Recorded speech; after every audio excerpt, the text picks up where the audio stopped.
Good morning, good evening, good afternoon, wherever you are, whenever you are, hello. Thank you for watching my videos. It's Mike.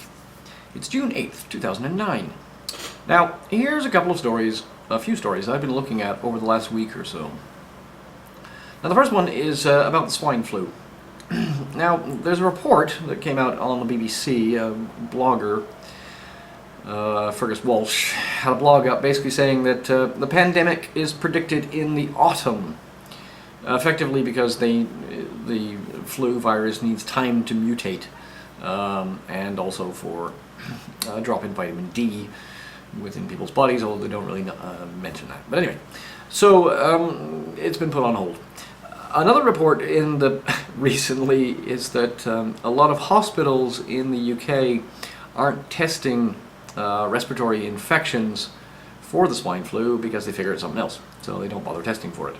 So it could well be that swine flu is stronger in the UK than is being reported, just because people are too darn lazy to do the tests.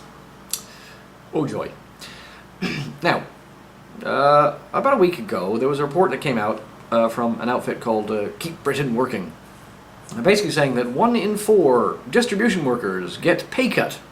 1 in 4 workers in retail have taken pay cut in recession. And a quarter of all human resources staff have had their pay cut. So this is what's going on, folks. In an effort to save money and keep profitability up in a lot of companies, roughly, well, just under 50% of all workers in Britain have either had their hours reduced or their pay cut, which is outstanding. It's just remarkable. They are, however, still working, so that's some blessing, but it's not going to get much better.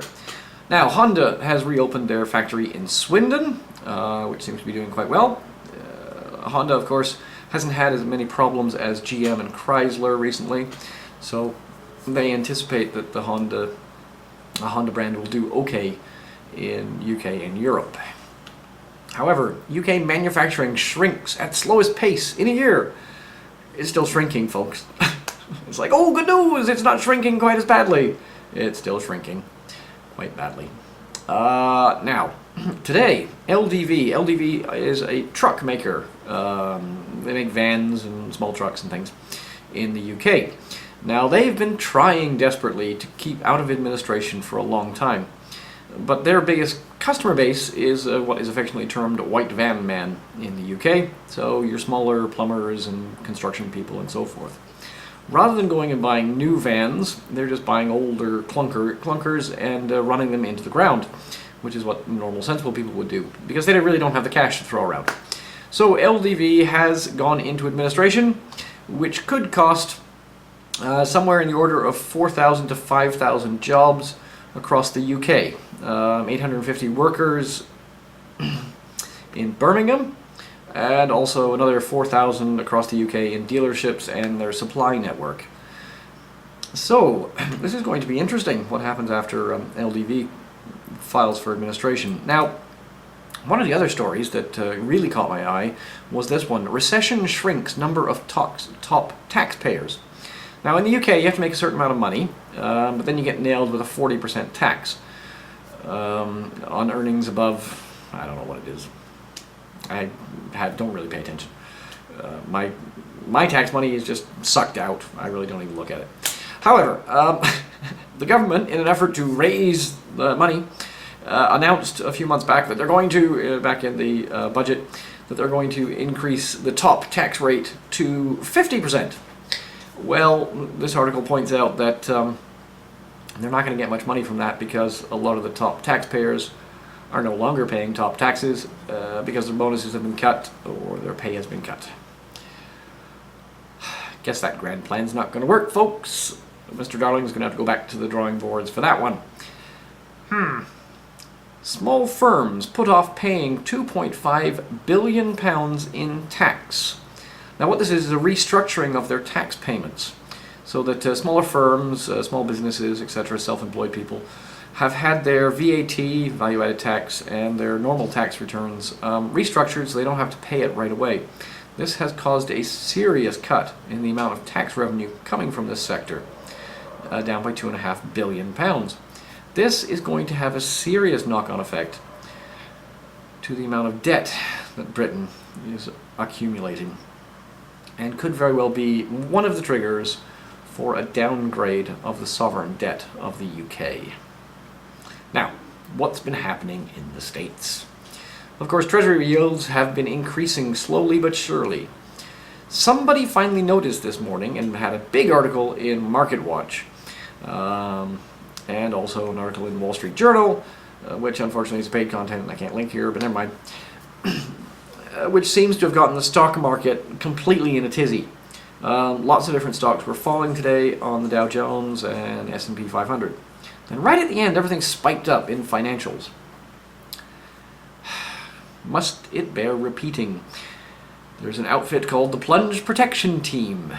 Please Google it if you've never heard of this. This is basically part of the president's team. They are allowed to go in, and at the end of the day, roughly 4:30-ish time, start buying things up and trying to boost the price up. This really looks like their handiwork on this one, although it could just have been some hedge funds really cashing in on financials, but it's unlikely. Now, Geithner went off to China, basically telling them the dollar is safe. You have nothing to worry about. Now, he said this to an auditorium full of economists and political leaders from China at the University of Beijing, I believe it was. I could be mistaken on that, whatever. Look at the articles I've linked here. Now, the Wall Street Journal basically said that there was tittering from the audience when he said this. However, the Telegraph reports there was out-and-out laughter. People were falling over themselves, laughing at Timothy Geithner. Now, why was Tim really over there? Probably trying to find some peculiar way of getting the Chinese to continue giving money or buying US debt. Now, if the Chinese stop buying this debt, somebody else is going to have to buy it. There's an awful lot of debt coming onto the Treasury market. And this has really started to get people jumpy and on edge in the Treasuries market, to the point where more than likely the Fed will have to do even further quantitative easing and buy more Treasuries. As soon as that starts happening, the dollar will really start collapsing. Who can say? A month, 2 months? My money's on 2 to 3 months, somewhere around about August, September time. Things are going to get a little wacky. Who knows? They may be able to draw part of the recovery back, but it's touch and go. Now, in the UK, there was a report last week, came out in the Telegraph, was published in the Telegraph rather, 5 building societies to fail within a year. Now in the UK you have banks and you have building societies, sort of like a mutual for those people in the States. Now a lot of the building societies have been consolidating over the last few years and going public and all kinds of wacky things like that. More than likely 5 of them will fail, 5 big ones too. And if you read the article that's linked, you'll get an indication as to which ones are a bit dodgy. Now, this article points out that the Nationwide Building Society in the UK is one of the most stable ones. But you could see Banco Santander come in and buy even more building societies, for instance. Now, today, the IMF tells Europe to come clean on bank losses. The German banks are hiding a lot of stuff. Leading up to a big election in September. So they've created these bad banks to suck all this stuff in, and they've created zombie banks that aren't lending to anyone. Now this is going to have a really, really serious impact, knock-on impact to the general economy within Germany. So IMF is saying, figure this out.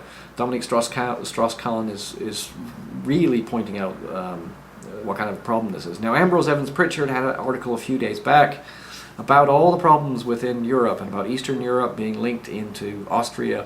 Latvia, the Latvian currency is falling to pieces. And in turn, it's starting to affect Swedish banks. Sweden's already announced that they're going to probably going to have to nationalize one of the Swedish banks again because of the whole Latvia thing. So the Eastern European thing, and also Ireland. There's stuff going on in Ireland. Now, what's happening in Ireland. Okay, they had a European Union vote, basically voting for members of the European Parliament over the weekend. It started when it was Thursday through Sunday. Basically, various countries had different days for elections. Seems to have swung very much to the right, but in the process, Irish voters have really kicked it to their leaders. And the FT has an article saying this may point to a very, very difficult passage of the Lisbon Treaty. We'll have to see what happens with that. Hopefully, the Irish will say no yet again. But who knows, the EU elite will just go, yeah, whatever. We don't care. Sterling falls on Labour defeat.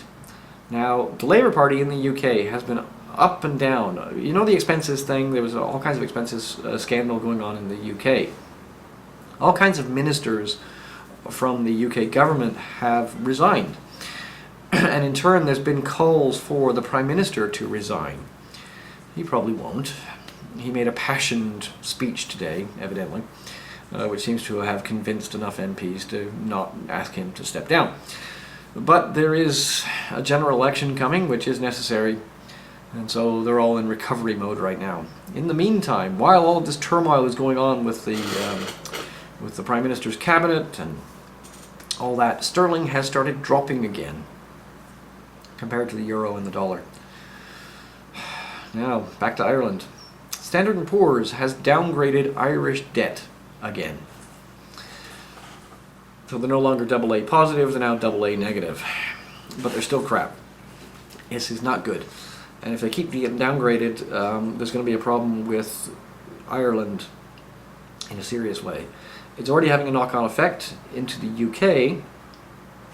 The Bank of Ireland runs the post office banking system in the UK. So if you go into the post office in the UK, and there's usually, at the back, there you can actually bank at the post office.